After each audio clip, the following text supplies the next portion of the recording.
Oke, selamat pagi anak-anak. Pagi ini bertemu lagi dengan saya, Pak Faris. Meskipun hanya suara tanpa muka, tapi tidak menutup untuk kita bersua. Nah, oke, pagi ini kita akan mempelajari tentang konstruksi mesin. Seperti pada gambar, konstruksi mesin terbagi dari beberapa bagian. Ada kepala, badan, sama ekor, katakanlah seperti itu. Yang kepala kita namakan cylinder head cover atau cylinder head. Tutupnya cylinder head namanya cylinder head cover. Nah, di dalam cylinder head ini ada namanya camshaft. Camshaft inilah yang menggerakkan katup. Nah, badannya di sini di badan ada yang namanya piston nanti di dalamnya. Nah, piston ini dikelilingi atau ditutup sama silinder blok. Nah, ada juga crankshaft, connecting rod atau batang piston. Nah, yang paling pangkal, paling bawah nanti oil pan. Nah, ini secara sederhana konstruksi mesin seperti ini. Pasti anak-anak sudah tahu, kalian pada waktu kemarin OJT atau PKL yang mendapatkan mesin untuk dibongkar pasang pasti akan tahu konstruksi mesin itu seperti apa. Next, sebelum kita mempelajari lebih jauh tentang konstruksi mesin, alangkah kalian bisa tahu kalau mesin itu bisa dinamakan dengan motor bakar. Motor bakar itu dibagi dua, ada yang internal, ada eksternal. Nah, yang internal itu internal combustion, itu namanya pembakaran di dalam. Jadi tenaga yang dihasilkan itu dari pembakaran di dalam mesin. Contohnya seperti mesin bensin. Nah, pada waktu piston naik turun dari titik mati atas ke titik mati bawah, titik mati bawah ke titik mati atas, pada waktu usaha terjadi ledakan. Ledakannya kan di dalam yang namanya blok silinder. Itu di dalam, makanya dinamakan internal combustion. Ada mesin diesel, ada mesin roket, mesin jet, dan lain sebagainya. Nah, itu dinamakan pembakaran di dalam. Loh Pak, yang pembakaran di luar ada namanya external combustion, seperti mesin uap. Nah, kok bisa mesin uap di luar Pak? Nah, pada waktu kamu, kita katakanlah seperti ini, kamu masak air tanpa ditutup. Nah, uapnya akan keluar. Nah, uapnya itu biasanya untuk menggerakkan turbin seperti ini. Nuklir itu di luar dan lain sebagainya. Bisa cari sendiri, timbah Google banyak. Nah, definisi motor bakar adalah suatu mekanisme atau konstruksi yang merubah energi panas menjadi energi gerak. Jadi mesin itu merubah energi panas menjadi energi gerak. Energi panasnya dihasilkan di mesin, geraknya di roda. Nah, makanya pemeliharaan motor kendaraan ringan itu mempelajari keseluruhan. Dari mulai mesin, nanti ada yang namanya sasis, ada yang namanya pemindah tenaga, dan sebagainya. Tapi secara garis besar kita akan mempelajari tentang mesinnya. Next, motor bakar atau prinsip kerja motor itu dibagi dua. Ada yang 4 tak atau 2 tak. Kerennya seperti itu. Nah, yang 4 tak kita namakan mesin 4 langkah. 2 kali putaran poros engkol sama dengan atau 4 kali gerakan piston menghasilkan 1 kali usaha. Jadi pistonnya itu naik turun 4 kali, hanya 1 kali usaha. Paham? Pistonnya naik turun 4 kali, hanya 1 kali usaha. Porosnya mutarnya 2 kali. Jadi 1 kali putaran poros engkol itu 2 kali gerakan piston. 2 kali putaran poros engkol 4 kali gerakan piston dan 1 kali usaha. Kita flashback ke kelas 1, pasti kalian sudah pernah diajarkan motor 4 langkah. Ada hisap, kompresi, usaha, buang. Nah itu. Nanti Pak Faris kasih videonya untuk di Teams nanti. Saya share videonya. Untuk yang mesin 2 langkah, 1 kali putaran poros engkol, 2 kali gerakan piston, 1 kali usaha. Ini kita menyebutnya motor 2 tak. Nah, kalau kalian tahu perbedaannya 4 tak dan 2 tak, ya secara umum kalau motor 2 tak Pak, knalpotnya ngebul, oke boleh. 4 tak rak ngebul Pak, oke boleh. 2 tak lebih berisik Pak, oke bisa. 4 tak gak berisik, boleh. Tapi yang pasti motor 4 tak itu nanti ciri-cirinya. Kalau 4 tak dia memakai kepala silinder. Kalau yang 2 tak Pak nggak ada. Nah, karena tidak akan memakai katup dan tidak akan memakai rantai kampret kalau di sepeda motor. Pakainya apa Pak? Membran. Makanya dia 1 kali putaran poros engkol, 2 kali gerakan piston, sama dengan 1 kali usaha. Nanti kita jelaskan di videonya. Next, ini proses kerja motor 4 tak. Ya, piston bergerak dari titik mati atas ke titik mati bawah, katup hisap terbuka menghisap campuran bahan bakar seperti ini. Intake stroke menghisap, kompresi, usaha, buang, berputar seperti ini. Hisap, kompresi, usaha, buang. Hisap, kompresi, usaha, buang.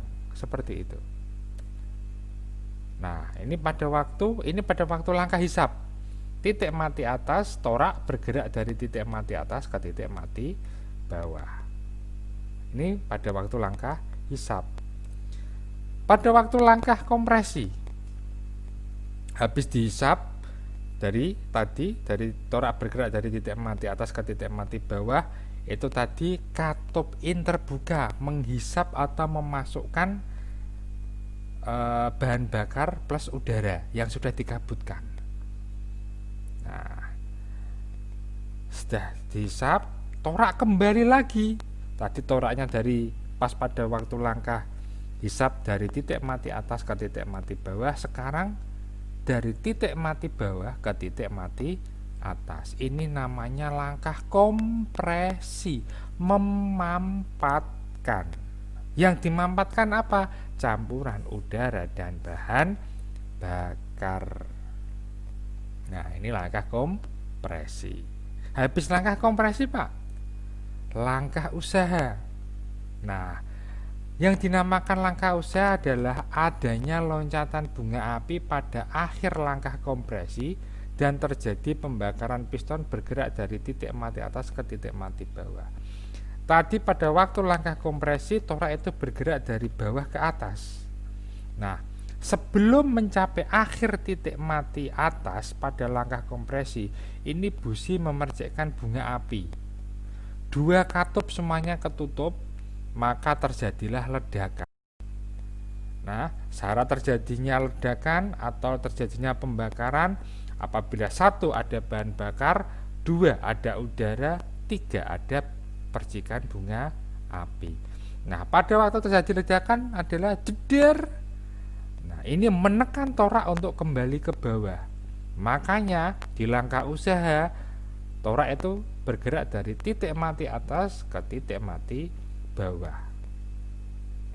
Habis itu Pak, langkah buang.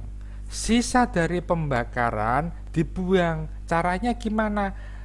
Ini toraknya bergerak dari titik mati bawah ke titik mati atas, mendorong sisa-sisa pembakaran. Disinilah katup buang terbuka. Kalau nggak terbuka nggak bisa ini, asapmu keluar dari sini. Nah, sekarang sudah tahu kenapa sepeda motor, kendaraan bermotor kok mengeluarkan asap, yaitu sisa dari pembakaran. Kalau di sini Pak Faris harap sudah jelas. Kalau kurang jelas, komen di bawah pertanyaannya. Oke. Next saya lanjutkan. Nah, ini kerja motor 2 tak atau 2 langkah. langkah kompresi dan hisap itu jadi satu. Nah, wah, kok jadi satu, Pak? Nanti gimana? Nah, ini piston bergerak dari titik mati bawah menuju titik mati atas. Saluran udara masuk ke silinder tertutup dan dilanjutkan kompresi. Saluran udaranya ini. Saluran udara masuk ke silinder tertutup dan dilanjutkan kompresi. Nah, dia kompresi dulu, hisapnya belum. Saluran intake pada ruang poros engkol terbuka, campuran bahan bakar dan udara masuk ke ruang poros engkol. Ini saluran intake pada poros engkol. Makanya motor 4 tak atau motor 2 tak harus memakai yang namanya oli samping. Kenapa? Ya ini bahan bakarnya masuk ke ruang poros engkol. Nah, kayak air king. Nah, ya toh? Tuh, contohnya yang paling gampang. Lalu langkah usaha dan buang. Piston bergerak dari titik mati atas menuju titik mati bawah. Nah, ini piston bergerak dari atas ke bawah. Api busi menyala sebelum derajat piston mencapai titik mati atas. Nah, sebelum selesai akhir kompresi, nyala. Panas gas hasil pembakaran mendorong piston untuk kembali ke bawah sampai saluran buang terbuka dan gas ke luar. Prinsipnya hampir sama dengan motor 4 langkah, tapi ini tidak memakai yang namanya piston, tapi namanya pakainya membran. Ini udara dan bahan bakar dihisap dari ruang intake, nanti disalurkan di sini.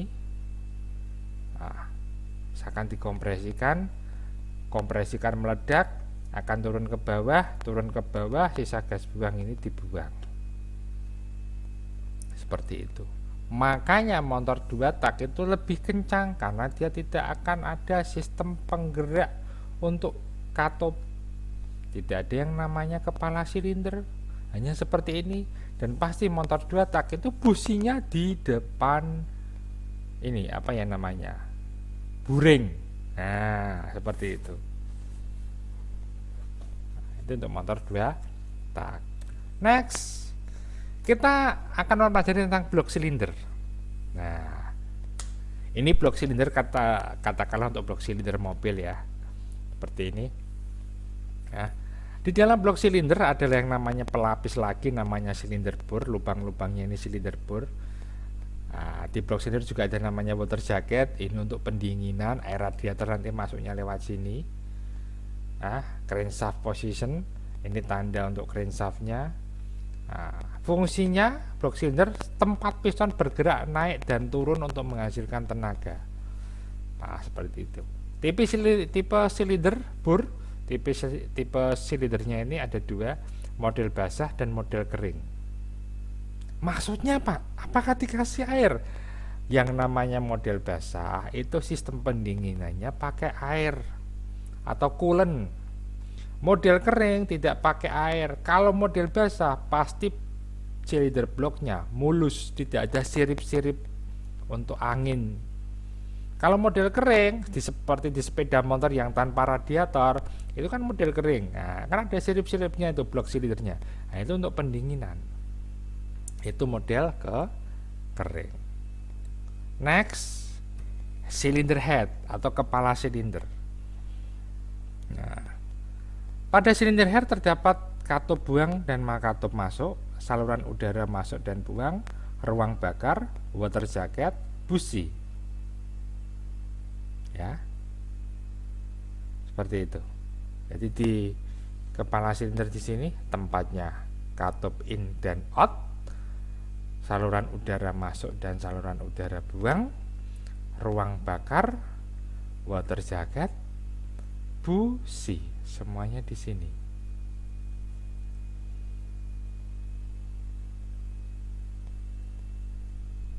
Next.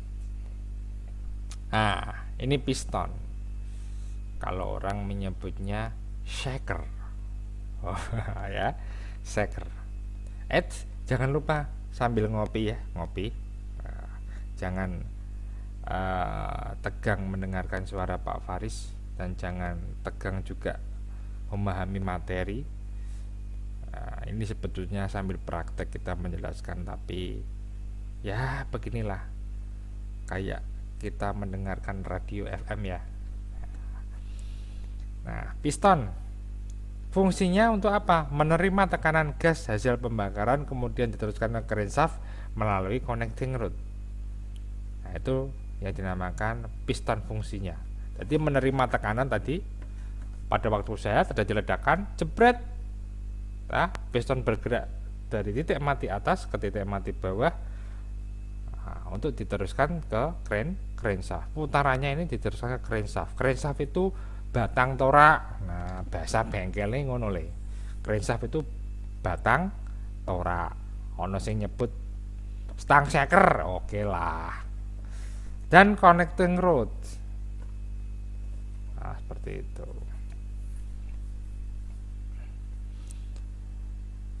Piston clearance berfungsi untuk mencegah macetnya piston saat beroperasi sebagai koreksi dan peningkatan kemampuan mesin. Piston clearance itu bahasa Jawane itu ring piston. Nah, ring piston. Untuk bensin ring pistonnya ada 3. Yang satu untuk ring piston oli, yang 2 untuk ring piston kompresi. Nah, jangan sampai salah masangnya ya pada waktu bongkar, ada di buku pembongkaran. Nanti kalau pada waktu kita masuk, semoga diizinkanlah kita masuk.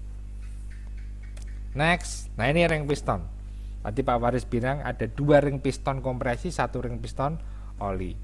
Tempatnya ring kompresi ada di piston nomor 1 dan 2, ring piston oli pasti di bawah, di bagian nomor 3 ini.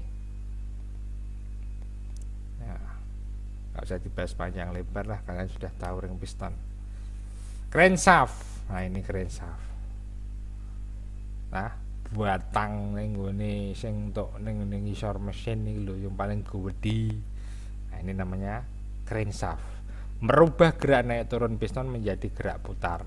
Iki nek mau pistonnya kan diberi usaha, diberi tekanan, diberi ledakan, jeder. Pistonnya medun ning ngisor, muter iki lho sing crankshaft semene gedene, nek ketiban sikil lara. Ya kan? Nah, ini crankshaft. Crankshaft kalau dilepas penampakannya seperti ini, ada balance wax. Ini untuk balance. Karena crankshaft itu kan harus seimbang. Nah, kanan dan kiri. Ini kalau di center, ini kalau di balance, diputar, ini balance meskipun tidak ada sekernya. Oil hole, nah ini untuk lubang oli. Agar apa?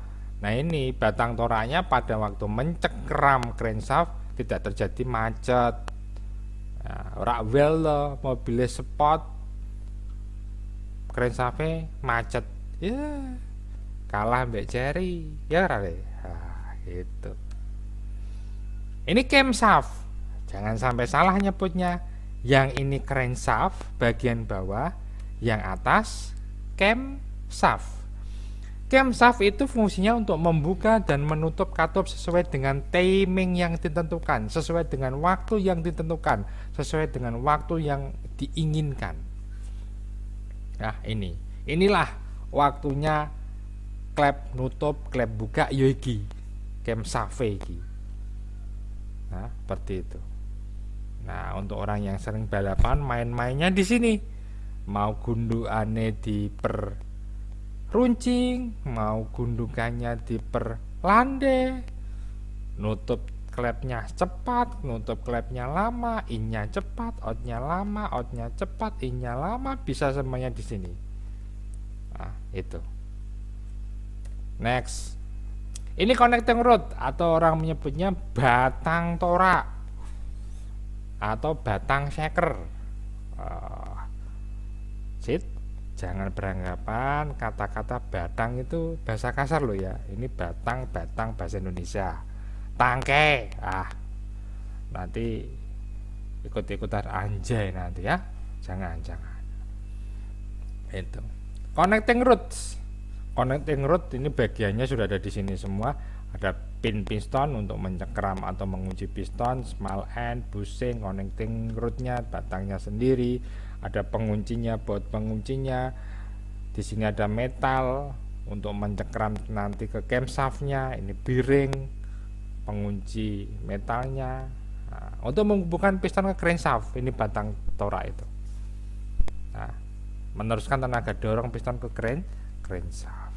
Itu. Pak, biasanya connecting rod diapakan Pak kalau mau dimodif untuk balapan? Nggak ada ini. Ini nggak bisa diapa-apakan.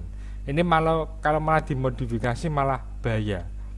Wah, iki batang toraknya digelu apa ramping, ya patah. Kecepatan tinggi, lagi akselerasi, ngeng tek tugel, ora well, ya kan? Nah, seperti itu. Kita nggak usah bahas offset engine nih, ya sebetulnya sih nggak perlu lah. Nih, next, flywheel. Nah, flywheel dalam bahasa Sangsekerta Inggris campuran Jawa, flywheel itu namanya roda gendeng. Nah, fly muter-muter, wheel gendeng apa yang dising fly sing gendel sing gendel. Nah, ini ngarani bengkel roda gendeng. Nah, menyimpan tenaga putar gaya inersia, terus memperhalus aliran tenaga yang keluar dari mesin. Ini nanti sing iso mobil muter, sing iso mobil bergerak ya saka iki engko. Dadi mesin iki usahane kok disalurno ning roda, carane apa? Lewat flywheel iki, roda gendeng. Nah, kenapa dinamakan roda gendeng? Ya muter tok deh. Apa-apa fungsine ya muter. Gitu. Ini untuk mobil manual. Kalau mobil transmisi otomatisnya, fungsi dari flywheel ini digantikan oleh torsion converter. Open iku Pak. Next. Kalau kita bertemu nanti kita akan bahas torsion converter atau dalam transmisi otomatis nanti ada. Gitu. Next, mekanisme katup. Wis, ngeri. Nah, sudah sampai mekanisme katup. Yes. Ora tahu ketemu, ora tahu tatap muka. Pembelajaran jarak jauh ngomongnya mekanisme katup. Iki nek ra jelasno mbek praktek mubeng. Saiki muser kali. Nah, enggak apa-apa. Nah, biar kamu tahu dulu, semoga besok bisa ketemu untuk praktek ini. Mekanisme belibet. Mekanisme katup ada 3. OHV, overhead valve, seperti pada gambar. DOHC, yang ketiga ini compact DOHC, yang ketiga DOHC saja. Nah, itu. Kalau yang compact DOHC ini camshaft timing pulley-nya hanya 1. Kalau DOHC ini camshaft pulley-nya ada 2. Kalau ini sih nyebutnya SO biasanya. SOHC. Ini DOHC. Nah, Pak Faris sih nyebutnya seperti itu. SO. Ini DO. Itu. Biasanya kalau yang SO seperti ini untuk biasanya untuk mobil yang masih memakai sistem karburator. Ini sudah pakai injeksi. Nah, seperti itu. Catatan, pada mesin 4 langkah camshaft akan berputar 1 kali untuk membuka dan menutup katup. Sedangkan poros engkol akan berputar 2 kali. Mekanisme katup saya jelaskan lagi. Camshaft ini bagian atas ini loh, camshaft atas. Oke, paham? Camshaft itu atas, cam atas, crank bawah. Cam atas, crank bawah. Camshaft akan berputar 1 kali, tapi poros engkol akan berputar 2 kali. Kenapa poros engkolnya berputar 2 kali, camshaftnya 1 kali? Karena untuk membuka katup in dan membuka katup out. Paham? Oke, ini untuk SO sama DO. Nah, untuk OHV ini camshaftnya atau pulinya ini diganti namanya push rod. Push rod itu semacam batang, ujung-ujungnya ada semacam stembal atau gotri. Nah, dia naik turunnya menggunakan ini. Nah, camshaftnya di sini cekdik. Ini naik pas dok bedolan, ya push rodnya naik. Nah, orang untuk jendolan, push rodnya turun. Seperti itu. Kalau ini kan pakainya puli. Kelebihannya apa, Pak? Ya aslinya perawatannya lebih ringan yang pakai timing belt atau pulley belt. Itu. Hanya itu saja. Tapi lebih presisi, lebih enak. Itu. Nah, kalau biasanya pakai OHV, overhead valve, itu satu silinder, katup in-nya hanya satu, katup out-nya hanya satu. Tapi kalau kita pakai SO sama DO, bisa kita bagi. In-nya 2, out-nya 2. Seperti itu. Oke. Ya. Kalau perbedaan SO sama DO, Pak, SO pakai ini cross gear. Jadi penambahan gear lagi untuk yang camshaft poros satunya. Kalau yang DO kan bisa dilihat di gambar. Porosnya sendiri-sendiri. Untuk in sendiri, out sendiri. Ini pakai 2 camshaft pulley. Nah, tapi kalau yang SO pakai 1 camshaft timing pulley. Next. Ini waktu pembakaran pada sistem pembakaran di mobil. Tadi kan Pak Faris sudah bilang ada pada waktu hisap, kompresi, usaha, buang. Nanti tak kasih videonya. Berapa usaha yang dihasilkan sepeda motor atau mobilmu? Berapa persen dari itu? Nah, nanti kalau lihat gambarnya gini nggak enak. Nggak enak. Enak yang bergerak. Oke. Next. Wis. VVTi. Apa itu VVTi? Nah, ini PR-mu. Cari VVTi itu apa? Nah, itu. Di sini Pak Faris hanya akan menjelaskan keistimewaan dari VVTi.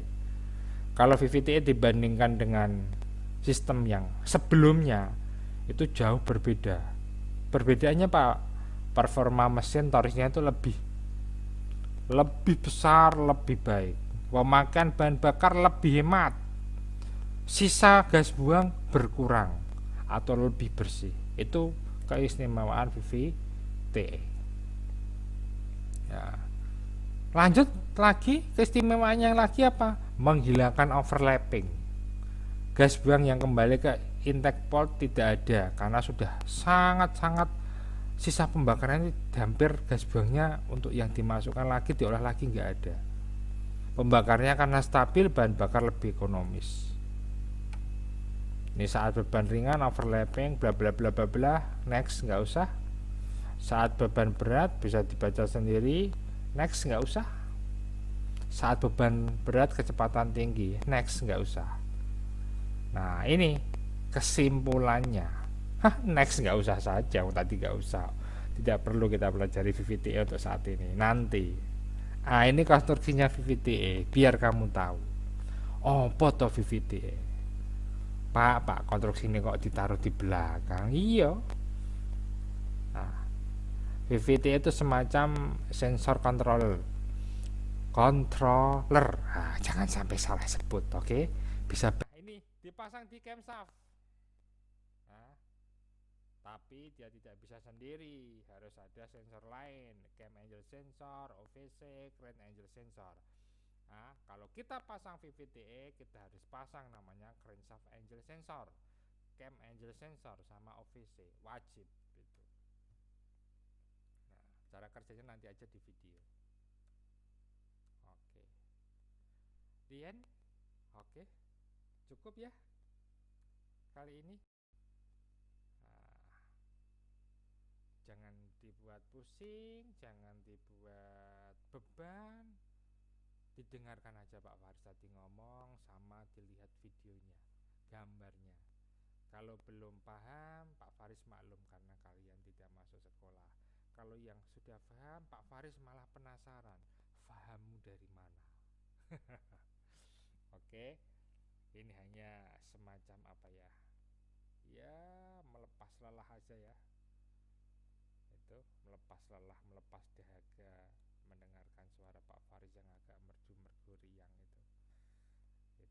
Kalau ada pertanyaan silahkan nanti tulis di kolom komentar.